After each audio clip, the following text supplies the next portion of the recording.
अस्सलाम वालेकुम। एपिसोड के स्टार्ट में दिखाया जाएगा कि उस्मान साहब सरदारान के साथ मौजूद थे और इधर वो उन्हें मशरक में मंगोलों के बारे में बता रहे थे कि मशरक में मंगोल हैं और मगरिब में रूम हैं और दोनों तरफ हमारे लिए फतूहात के रास्ते हैं। अगर हम उनके दरमियान एक दरख्त की तरह मजबूत खड़े रहते हैं तो वो हमारे मलबे तले दब जाने वाले हैं। यहाँ लोग उस्मान साहब का काफ़ी साथ देते हैं। इधर ही सरदारान में से बयंदर साहब कहते हैं, उस्मान साहब अगर आप हमें हुक्म देंगे कि हमने कोई जगह काफिरों को दे देनी है तो हम वो काफिरों के हवाले कर देंगे। हमें किसी चीज़ की लालच नहीं है और अगर आप हमें फतह के लिए लेकर जाएंगे तो हम आपके पीछे जाएंगे। उस्मान साहब कहते हैं, माशाअल्लाह जालिमों का साया हम पर पड़ने वाला है लेकिन हमें तैयार रहना होगा। सरदारान मुनाफे के बारे में कम सोचेंगे, तख्त के बारे में कम सोचेंगे, मगर गरीब अवाम के बारे में ज़्यादा सोचेंगे। हम जानते हैं कि हम तन्हा नहीं हैं, लेकिन ये तन्हाई जो कि हमारे पास आ रही है हम उसे ख़त्म कर देंगे। हमारे पास काफ़ी हुजूम में सरदारान हैं, हम सब को एक ख्वाब में मुत्तहिद रख कर आगे बढ़ाएंगे। यहाँ सब लोग कहते हैं, बिल्कुल मेरे हुजूर, और सब इधर इंतहाई ज़्यादा खुश नजर आ रहे थे। इसके बाद दिखाया जाता है कि सरदारान बाहर निकल आते हैं और जिरगा ख़त्म हो गया था। इधर यहाँ दो नए सरदारान आए थे, एक का नाम बयंदर साहब था और दूसरे का नाम ओक्तम साहब था। बयंदर साहब ओक्तम साहब से कहते हैं, मैं हैरान हूँ कि उस्मान साहब को क्या खबर मिली, उन्होंने जल्दी जल्दी दीवान को ख़त्म कर दिया था। यहाँ ओक्तम साहब कहते हैं, ये हुजूर का काम है, हम समझ नहीं सकते। बयंदर साहब पूछकर आप अंदाज़ा भी नहीं लगा सकते कि ये क्या है। बयंदर साहब कहते हैं, ठीक है, ये एक अहम खबर होगी, आप भी यही कहना चाह रहे हैं ना? ओक्तम साहब कहते हैं, बिल्कुल। फिर उस्मान साहब अपने सिपाहियों के साथ मौजूद थे। वो अंदर कहते हैं कि मेरे सिपाहियों, ये खबर शहंशाह के बारे में है। जो लोग शहंशाह का तख्त उलटना चाहते हैं वो शहंशाह की तरफ आ रहे हैं। तुर्गुत साहब अपने सिपाहियों के साथ उस्मान साहब के पास आकर खड़ा हो जाता है। उस्मान साहब कहते हैं, शहंशाह तख्त पर विराजमान है, हमारी फतूहात उनकी फतूहात हैं, तैयार हो जाओ, हम शहंशाह को बचाने के लिए कुस्तुनतुनिया जा रहे हैं। उस्मान साहब के सब सिपाही इंतहाई रौब में वहाँ सराय से बाहर निकल आते हैं और उस्मान साहब इंतहाई ज़्यादा गुस्से में पीछे उन्हें ही देख रहे थे। इसके बाद दिखाया जाता है कि एक मकाम के ऊपर यहाँ गुंदुज साहब की बेगम आयशा खातून बच्चों से सवाल करती हैं, मुझे बताओ आपके फ़राइज़ क्या हैं? और हान और अलाउद्दीन दोनों एक दूसरे की तरफ देखते हैं और दोनों कोई ज़्यादा खुश नहीं लग रहे थे। अलाउद्दीन कहता है, मेरा भाई कराचा हिसार किले के ऊपर हुकूमत करने वाला है। यहाँ और हान काफ़ी ज़्यादा खुश हो जाता है और मलून खातून और हान को अपने सीने के साथ लगाती हैं। अलाउद्दीन यहाँ कोई ज़्यादा खुश नहीं लग रहा था, जिस तरह वो तड़प रहा है और वो भी हुकूमत करना चाह रहा है। इधर ओरहान के साथ सब लोग गले लगते हैं और ओरहान का साथ देते हैं, जबकि अलाउद्दीन परेशान होता है। यहाँ बाला पूछती है, अलाउद्दीन तुम्हारा क्या फ़र्ज़ है, तुम बताओ। अलाउद्दीन कोई भी जवाब नहीं देता, वो कहता है कुछ भी नहीं।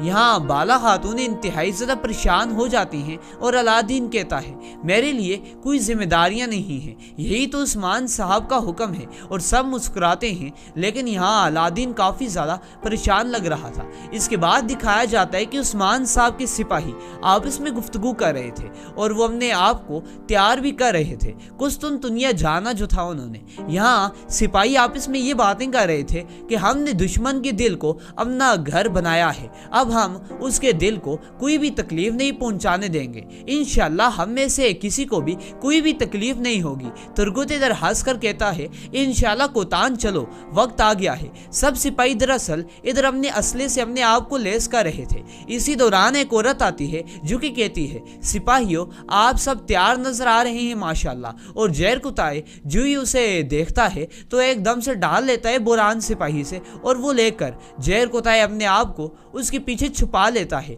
और यहाँ ये औरत कोई खाना भी लेकर आई थी, वो कहती है, ये रहा तुम्हारा खाना। सिपाही पीछे मुड़ते हैं तो वो औरत किसी को ढूंढ रही थी। सब औरतें एक एक सिपाही को खाना दे देती हैं, लेकिन यहाँ बुरान जैर कुताई की तरफ देखकर यहाँ से निकल जाता है और जैर कुताई पीछे डाल के पीछे छुपा हुआ था। वो ऐसा प्रिटेंड कर रहा था जिस तरह पीछे कोई भी नहीं है। और ये औरत जैर कुताई को पहचान लेती है पता नहीं ये कौन है, ये तो हम नहीं जानते, चलिए एक साथ मिलकर जानते हैं। ये औरत कहती है, जहर कुताए, मैंने ज्यादातर खाना आपके लिए डाल दिया है ताकि आप भूखे ना रहें। जहर कुताए कहता है, मुझे भूख नहीं है, मैं भूखा नहीं हूँ, मैं नहीं खाऊंगा। यहाँ ये औरत कहती है, आप बड़े आदमी हैं, आप खाएं, आपको खाना चाहिए, आप जंग में जा रहे हैं। जहर कुताए खाने का देगचा उसकी तरफ धकेलता है और कहता है, मैं नहीं खाऊंगा। क्या तुम्हें समझ नहीं आ रही? आगे से वो औरत कहती है, ये मैं आपके लिए ला रही हूँ, क्या आपको नहीं पता मैंने कितनी मेहनत की है? जहर कुताई कहता है, मुझे भूख नहीं है,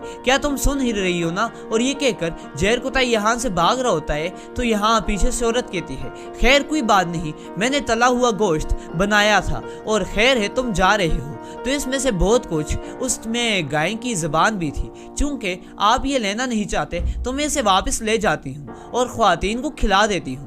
जहर कुताई परेशानी में काफ़ी ज़्यादा हैरान हो जाता है और यहाँ वो वापस उसका रुख करता है। यहाँ औरत उससे कहती है, खाओ ताकि तुम दुश्मन का मुकाबला कर सको। जहर कुताई उससे ये ले रहा होता है लेकिन उससे पहले वो कहता है, मेरा नाम जार कुताई है, तुमने ये जहन में लाजमी रखना है। वो औरत कहती है, हाँ हाँ, और फिर जहर कुताई वहां से चला जाता है। अब यहाँ ये औरत और जहर कुताई दोनों का आपस में कोई ना कोई सीन दिखाया जाएगा। जहर कुताई जाते जाते अपनी डाल एक सिपाही को दे देता है और वो चला जाता है। पीछे से ये औरत कहती है, आपको सबके दरमियान में खाना खाना चाहिए, आप खाओ और मैं पकाऊंगी, जब तक आप खाते हैं मैं पकाती रहूंगी। और ये औरत जहर कुताई के लिए काफी ज्यादा अच्छी लग रही थी। और इसके बाद यहाँ बाला खातून और उस्मान साहब को दिखाया जाता है जो कि अपने कमरे के अंदर मौजूद थे। यहाँ बाला कहती है, मैंने आपको कई जंगों के लिए भेजा है लेकिन हर बार पहली बार की तरह महसूस होता है। उस्मान कहता है,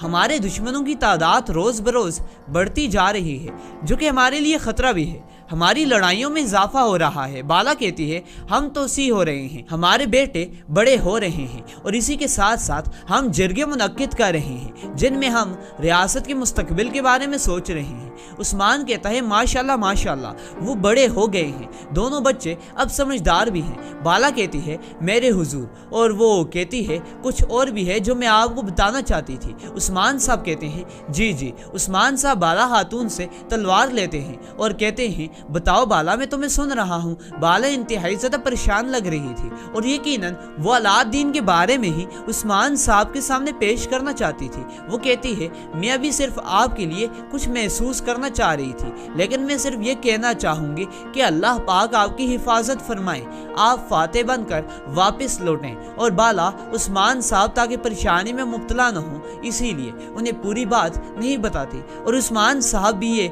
नोट कर लेते हैं। इसके बाद उस्मान साहब बाला खातून को अलविदा कहते हैं और बाहर निकल आते हैं। वो जिधर भी थे वो वहाँ सीढ़ियों से नीचे काफ़ी डैशिंग अंदाज में उतरते हैं और नीचे उतरकर वो अपने घोड़े के पास आते हैं। अपने घोड़े को वो बुलाते हैं और एक बार फिर से उनका घोड़ा अब काला था और उस्मान साहब उसके ऊपर सवार हो जाते हैं। वो अपने सिपाहियों को भी अपने पीछे आने की तलकीन करते हैं और सिपाही उस्मान साहब के पीछे पीछे उस्मानी रियासत के झंडों को थामे हुए एक चरागाह के अंदर से होते हुए कुस्तुनतुनिया की जानिब रवाना हो जाते हैं। उस्मान साहब और उनके सिपाहियों का ये सीन हमें काफ़ी अरसे के बाद देखने को मिला है तो काफ़ी ज़्यादा अमेजिंग लग रहा है, आप भी देखकर ज़रूर खुश हुए होंगे। इसके बाद दोबारा से वही मकाम दिखाया जाता है जिधर ख्वातीन थी। इधर बाला मलहून से कह रही थी, अलाउद्दीन इस बार वो बहुत ज़्यादा उदास हो गया है लेकिन वो इंशाल्लाह बेहतर महसूस करेगा। मलहून कहती है, फिक्र न करो, वो बेहतर महसूस करेगा। आयशा भी कहती है, अलाउद्दीन सबको समझ जाएगा, अलाउद्दीन काफ़ी ज़्यादा समझदार है। यहाँ बाला कहती है, अब हमें क्या काम करना चाहिए? बाजार का काम करना चाहिए या छोटा मरकज़ जो बन रहा था उसे शुरू करना चाहिए? मलहून कहती है, ठीक है, फिर पहले तो हम बाजार में आने वाले सामान को देखने जा रहे हैं, हम उसे देखेंगे, हम उस सामान का मुआयना करेंगे और इसके बाद हम मजीद आगे आएंगे। बाला कहती है, आ जाएं फिर, आसानियाँ हों। और इसके बाद मलहून खातून ख्वातीन को लेकर बाजार की جانب چلی جاتی ہیں اور یہ لوگ اپنے فرائض کی طرف روانہ ہو جاتے ہیں۔ اس کے بعد قسطنطنیہ کا منظر دکھایا جاتا ہے جدھر توران سپاہی یہاں غلام تھا اور وہ سب کے ساتھ بہترین مقابلہ کر رہا تھا۔ وہ سب کے مقابلے میں کافی زیادہ تیز بھی تھا، وہ کافی زیادہ پھرتیلا تھا، جوش میں تھا۔ اور ادھر ہی یہ بھی دکھایا جاتا ہے کہ کونر سپاہی نے بازنطینی لباس پہنا ہوا تھا اور وہ ان غلاموں کا نگران بنا ہوا تھا۔ یہ غلام آپس میں لڑائی کر رہے تھے اور کونر سپاہی انہیں دیکھ کر مسکرا رہا تھا۔ یہ قسطنطنیہ کا ایک منظر تھا